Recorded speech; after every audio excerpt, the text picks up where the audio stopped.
নজিরবিহীন লুটপাটে সিলেটের কোম্পানীগঞ্জ উপজেলার সাদা পাথর পর্যটন কেন্দ্র প্রায় বিরান ভূমিতে পরিণত হওয়ার পর অবশেষে টনক নড়েছে প্রশাসনের। জেলা ও বিভাগীয় প্রশাসনের উদ্যোগে সাদা পাথরকে আগের অবস্থায় ফিরিয়ে নেওয়ার সিদ্ধান্ত বাস্তবায়নের মধ্যরাতে শুরু হয়েছে লুট হওয়া পাথর উদ্ধারে অভিযান। আশেপাশের এলাকা থেকে উদ্ধার করা সাদা পাথর তুলে এনে আগের জায়গায় রাখা হচ্ছে। পাশাপাশি ভোলাগঞ্জ মহাসড়কে বসানো হয়েছে যৌথ বাহিনী চেকপোস্ট। সেখানে মধ্যরাত থেকে শত শত ট্রাক আটকিয়ে চুরি হওয়া পাথর উদ্ধারে অভিযান শুরু হয়েছে। জব্দ করা হয়েছে ৭০টি ট্রাক। এর আগে বুধবার সন্ধ্যায় সিলেট সার্কিট হাউসে জেলা ও বিভাগীয় প্রশাসনের সমন্বয় সভায় জাফলং ও সাদা পাথর এলাকায় ২৪ ঘণ্টা যৌথ বাহিনী মোতায়েন, গোয়েনঘাট ও কোম্পানীগঞ্জে পুলিশের চেকপোস্টে বসানো, পাথর চুরির সাথে জড়িতদের আইনের আওতায় আনা সহ ৫ দফা সিদ্ধান্ত নেওয়া হয়।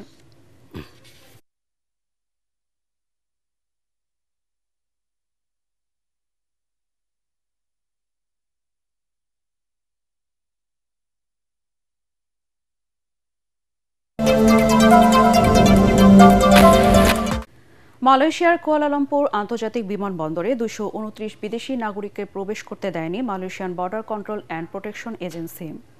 বিমানবন্দর কর্তৃপক্ষ জানিয়েছে তারা প্রবেশ শর্ত পূরণ করতে ব্যর্থ হয়েছেন। এদের মধ্যে ২০৪ জন বাংলাদেশি নাগরিক রয়েছেন।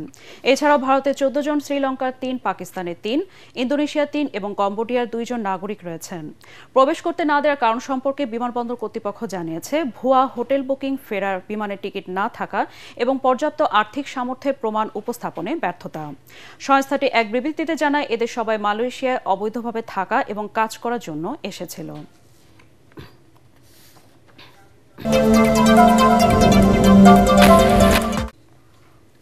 জালিয়াতির মাধ্যমে কোটিপতি বনে গেছেন কুষ্টিয়ার ভূমি অফিসের এক কর্মচারী। অভিযোগ উঠেছে জাল শিক্ষা সনদের সরকারি চাকরিতে যোগ দিয়ে অনিয়ম আর দুর্নীতির মাধ্যমে কোটি টাকা আয় করেছে অফিস সহায়ক আব্দুল্লাহ।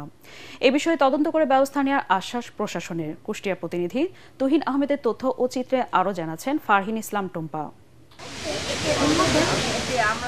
জাতীয় পরিচয়পত্রে বয়স লুকিয়ে ও শিক্ষা সনদের মিথ্যা তথ্য দিয়ে সরকারি চাকরি নিয়ে এক যুগের কর্মজীবনে অবৈধভাবে গড়েছেন সম্পদের পাহাড়। এলাকাবাসীর অভিযোগ, শ্যামপুর পূর্বপাড়া জামে মসজিদের ৫% জমি ১০ বছর ধরে জবরদখল করে রেখেছে অভিযুক্ত পৌরভূমি অফিসের অফিস সহায়ক আব্দুল্লাহ। আমি না, তার বোন মসজিদকে দান করে গেছে, নিজ খরচে মসজিদকে দিয়ে গেছে। আমরা এই শুনেছি। পরে আর সে জমি দখল পায়নি মসজিদ। কে দেয় না দখল? আব্দুল্লাহ। এসএসসি পাস করেছে ১৯৮৮ সালে। কোন ডিভিশনে স্যার?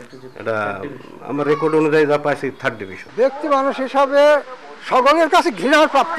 ওনার যখন আব্দুল্লাহ চাকরি হয় তখন নিম্ন হলেও ৪৮ বছর বয়স, আর সরকারি চাকরি তো ধরেন ৩২ বছর পরে আর হয় না। এছাড়াও সরকারি জমি আত্মসাৎ ও নিজ ভাই ও আত্মীয় স্বজনের সাথে প্রতারণার অভিযোগ রয়েছে তার বিরুদ্ধে। এই পৈতৃক ভিটার আমার 50% অংশ, আব্দুল্লাহর 50% অংশ, অথচ আমাকে বাড়িতে আসতেও দেয় না, ঢুকতেও দেয় না। আওয়ামী লীগের প্রভাব খাটিয়ে এলাকায় ও হচ্ছে আমার মতো ছোট ভাইয়ের জমি আমার পৈতৃক সম্পত্তি এখন পর্যন্ত দেয়নি। মিরপুর পৌরভূমি অফিসের তহসিলদার আব্দুল্লাহর পক্ষে সাফাই দেওয়ার চেষ্টা করলেও জাল সনদে চাকরি লাভের বিষয়ে দ্রুত ব্যবস্থা নেওয়ার আশ্বাস উপজেলা সহকারী কমিশনারের। প্রতারকের জন্য মানবিকতা দেখাচ্ছেন ভাই। আপনার একসাথে এই কথা বলতে হলে আমাকে কিন্তু বাইরে যা কথা বললি আমি আপনার সাথে আপনি যেটা বলছেন তার উত্তর দিলে তার বিরুদ্ধে যায়। আমি চাচ্ছি যে এটা আমার প্লিজ আমাকে জিজ্ঞাসা করেন না। নিয়োগ বোর্ডের দায়িত্ব হচ্ছে এই বিষয়গুলোকে যাচাই করা। অনিয়ম দুর্নীতি প্রসঙ্গে কথা বলতে নারাজ অফিস সহায়ক আব্দুল্লাহ। পরে গোপন ক্যামেরায় তার জালিয়াতির কথা ধারণ করা হয়। এই রেকর্ডিং ছাড়া আপনারা কথা বলতে পারছেন না, আপনি বলেন আমার সাথে বসে। বলেন, আমি বসতেছি। ক্যামেরা বন্ধ করো, ক্যামেরা বন্ধ। সরকারি চাকরি করেন, আপনি একটা ঠুনকো বেজের উপর চাকরি করতেছেন। আপনি যেখানে এসএসসি পাস করার পরে +7 সার্টিফিকেট। আচ্ছা, এগুলো তো আবার তুলছেন কেন? আমি তো বললাম এগুলো সব বাদ দিয়ে কিন্তু এটা তো আপনি আমার সাথে বলবেন ভাই। আপনি আমার সাথে বলবেন, মাফ করে দিন, আমার সাথে বসে একটা ঝামেলাটা মিটাই ফেলেন। আপনি আর কথা বলেন না, আপনি চলে যান। অভিযোগ প্রমাণিত হলে আব্দুল্লাহর বিরুদ্ধে যথাযথ ব্যবস্থা নেওয়ার কথা জানায় জেলা প্রশাসন। যার বিরুদ্ধে কমপ্লেইন তার বিষয়ে আমরা খোঁজ খবর নিব এবং তদন্ত করে বাকি আমরা সত্যতা যাচাই করে তারপরে যদি সত্য পাওয়া যায় তাহলে তার বিরুদ্ধে ব্যবস্থা নেব। অফিস সহায়ক আব্দুল্লাহর অনিয়ম আর দুর্নীতির সুষ্ঠু বিচার দাবি ভুক্তভোগী সহ এলাকাবাসীর। Bureau report, ATN Bangla.